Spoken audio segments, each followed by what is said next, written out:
Sir నన్ను invite చేస్తా current తీసేసి మనకి ఇచ్చేసారు.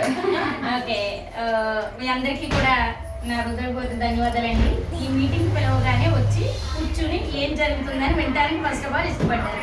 ఓకేనండి, నా పేరు వచ్చి సిహెచ్ రాఘవమ్మ. నేను ఈ బిజినెస్లోకి రావడానికి మెయిన్ రీజన్ ఏంటంటే డబ్బుల కోసమే వచ్చాను. ఎవరికైనా డబ్బులు అంటే ఇష్టమా లేదా? నాకు మరీ ఇష్టం అండి. అందరికీ ఇష్టమేమో, నాకు బాగా ఇష్టం అండి. సో ఈ బిజినెస్లోకి నేను వచ్చాను. వచ్చిన తర్వాత ఈ బిజినెస్ చెయ్యాలా లేదా అని చాలా సందిగ్ధంలో ఉండేదండి. మాది వాసల్పూళ్ళకి అనేసి ఒక చిన్న విలేజ్.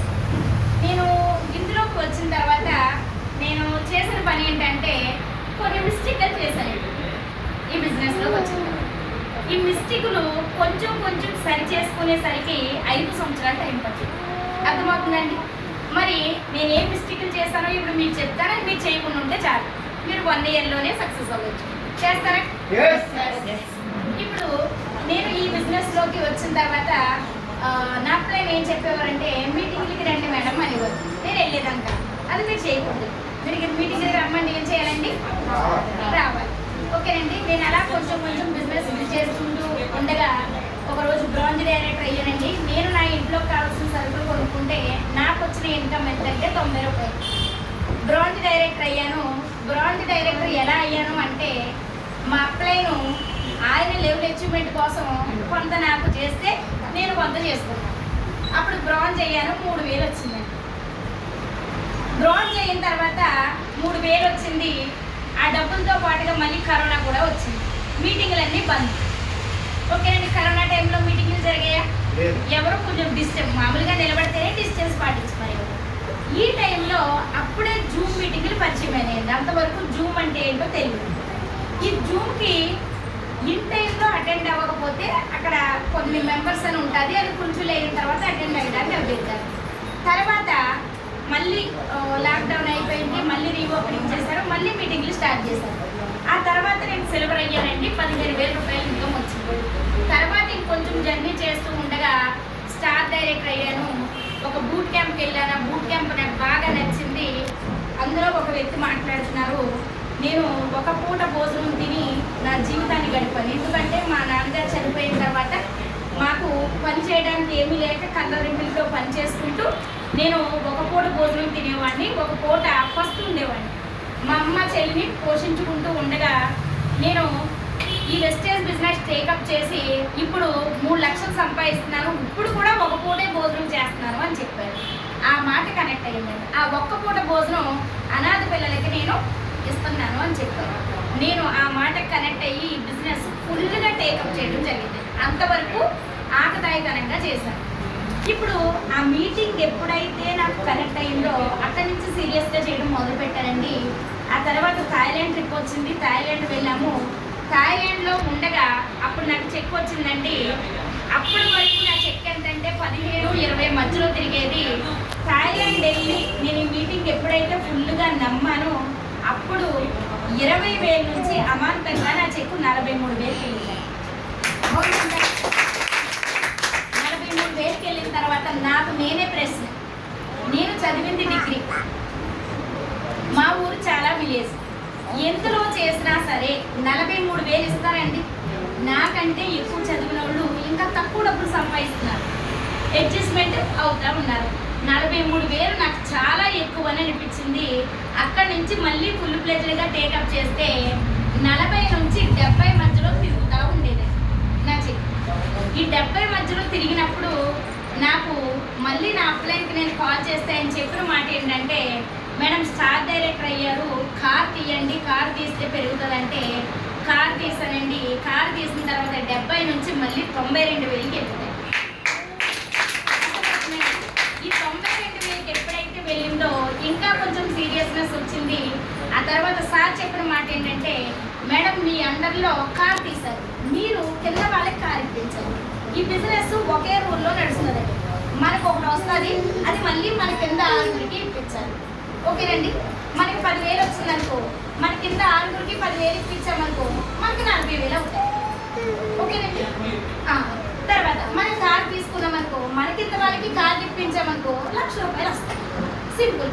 అలా నా అండర్లో ఇప్పుడు ముగ్గురు కార్లు తీసుకున్నారు. ఒకటి బిల్లా శ్రీని గారు, ఒకటి ఉషా మేడం అని ఒక టీచర్ గారు అంటే ఒక మేడం తీసుకున్నారు. ఇంకొక ఆవిడ 9th క్లాస్ చదివింది, ఆ మేడం గారు కూడా కారు తీసుకున్నారు. సో వీళ్ళందరూ కార్లు తీసి ఇండివిజువల్గా వర్క్ చేయడం మొదలు పెట్టారండి. సో నాకు 3rd లైన్ ప్రసాద్ గారు, అర్జున్ గారు ఉన్నారు కదా, వాళ్ళది 3వ లైన్. సో నేను 3 లైన్లు కరెక్ట్గా హ్యాండిల్ చేస్తే నా హైయెస్ట్ ఇన్కమ్ 1,56,580. సరే, ఇంత డబ్బులు బయట మార్కెట్లో మనం సంపాదించగలమా? ఏం చేస్తే సంపాదించగలం? మరి ఈ బిజినెస్ నాకు డబ్బులు వచ్చినాయి, సో సార్ ఇలా కొంతమంది చెప్పారు కదండి 5,000 10,000 అని. మరి ఈ బిజినెస్ ఎలా చెయ్యాలో తెలుసుకోవాలండి ఫస్ట్.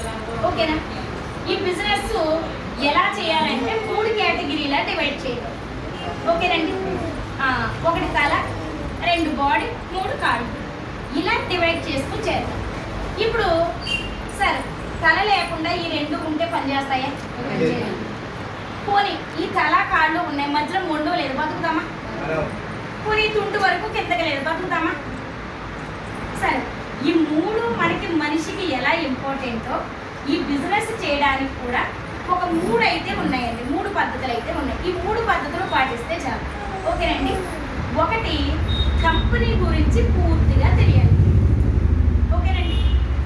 ఈ కంపెనీ గురించి పూర్తిగా తెలుసుకోవాలి, ఒక పాయింట్. మరి కంపెనీ గురించి నాకు 5 సంవత్సరాలు పట్టింది, మీకు ఎన్నాళ్ళు పడతారు? సంవత్సరాలు అయితే చెప్పొద్దండి, మినిమం 3 నెలలు అయితే మొత్తం A to Z వచ్చేస్తాయి, మీరు కాన్సన్ట్రేషన్ చేస్తారు. ఓకేనండి? తర్వాత 2వ పాయింట్ వచ్చి ఏంటంటే, ఇందులో కొన్ని ప్రోడక్ట్స్ ఉన్నాయి, 450 రకాల ప్రోడక్ట్లు ఉన్నాయి. అందులో కనీసం నిత్యావసరమైన వాటి కోసమైనా సరే మీకు ఖచ్చితంగా తెలియాలి. దేంతో తయారు చేస్తారు, మన బాడీకి ఎలా ఉపయోగపడతాయి, ఉపయోగపడకపోతే దానివల్ల వచ్చే అనార్థం ఏంటో కూడా తెలుసుకోవాలి. అర్థమవుతుందా సార్?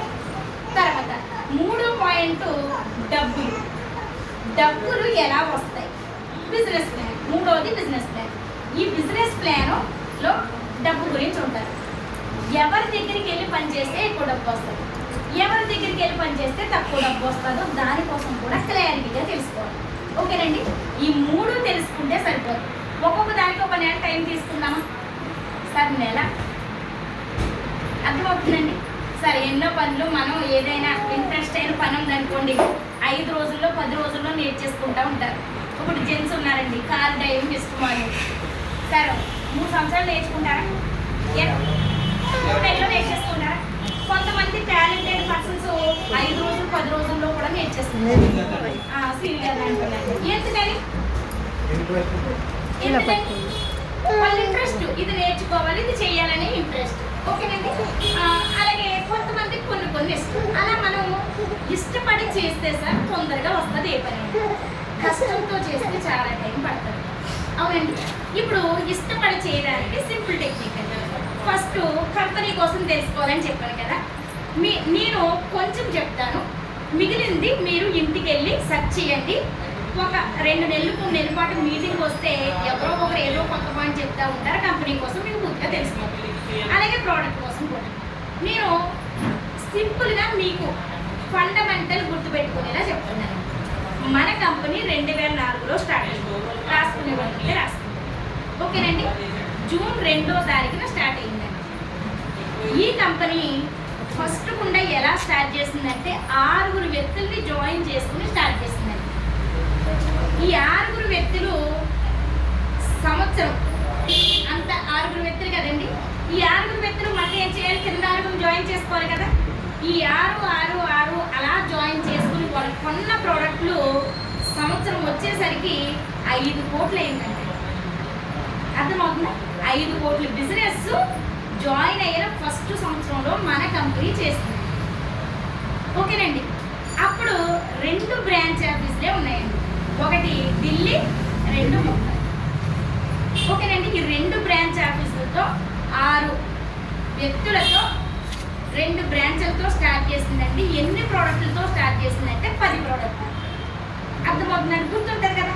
మినిమం రేపు మీరు ఇంటికి వెళ్ళి మీతో పాటుగా ఒక వ్యక్తిని తీసుకురావడానికి కొంచెం బాగుంటుంది. నెక్స్ట్ టైం ఇంకొంచెం బ్రీఫ్గా చెప్తున్నాను. ఇలా మన కంపెనీ స్టార్ట్ చేసిందండి.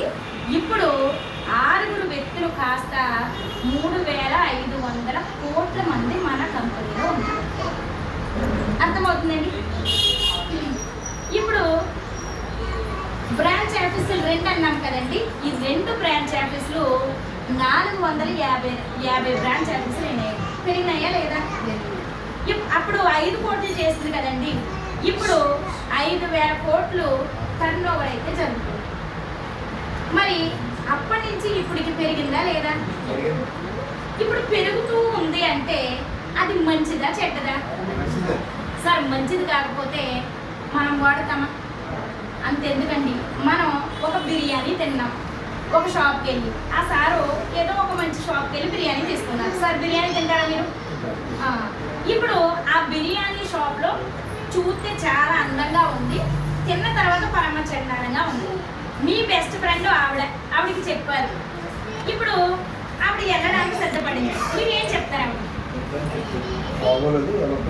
పోలేదు వెళ్ళొద్దని చెప్తారు. అంటే మరి బాగుంటే బాగుంది